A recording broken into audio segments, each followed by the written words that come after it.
in the wild and longer under human care.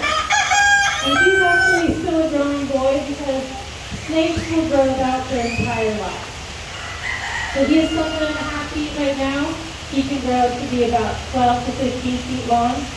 And he's 25 pounds right now, and he can grow to be about 80 pounds. So he is going to be a very big snake. So a myth that I have definitely heard about big snakes is that they're man-eaters, that there are giant snakes out there in the wild that can eat people. So these myths there are very, very few that have ever actually been substantiated or proven by science. In fact, even finding snakes large enough to eat a person is pretty hard to find. And one of the reasons for that is because humans, we have really large shoulders. A snake can only fit something in their body that is as wide as the widest part of their body. Otherwise, they can't eat it. And so, because of our shoulders, we can't really fit inside of us, luckily. And one of the urban myths that I've heard about a large snake involving that topic is the story of a woman who owned a large snake. You may have seen this online. She owned a large snake, and she really loved that snake. She would let it crawl around in her bed with her. He would lie down next to her. He would hang out on her. And then one day, the snake stopped eating. And she got worried about the snake because he stopped eating for a couple of months. So she went to her vet. And the vet, not very experienced with snakes, told her that actually that snake was sizing her up and getting ready to eat her. Now, this was likely not the case, considering that one, the snake was too small to eat her. Two, snakes don't size up their prey like that.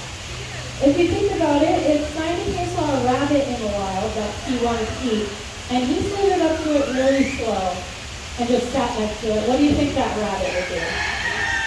It would leave, it would run away, and you'd miss out on a perfectly good meal. And so, snakes, they don't go, are you going to fit in my belly and lie down next to their prey like that? Thirdly, the more probable reason why he was lying next to her in the bed was that snakes are cold-blooded or ectothermic. So they don't get their heat from themselves, they don't make it. They have to get it from an outside source. So that snake was more likely cuddling up to his owner for warmth. And then lastly,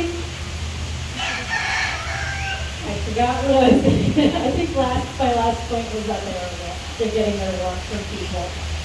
All right, well, thank you guys for being here and for listening to some of the myths around snakes. If you're interested in touching Simon, we're going to use a flat hand. We're going to pet him in the direction that his scales grow, so from his head towards his tail. We're not going to poke him in the face because even though he's a very tame snake, he is not used, or nobody likes being poked in the eye. And then finally, we're going to use some hand sanitizer that is over here on the side of the stage. All right. Well then, thank you everybody so much. If you're interested in coming in, you can come on in.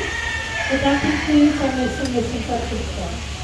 You got it? You took 7? No, it's right there, no. No? Sophia loves it.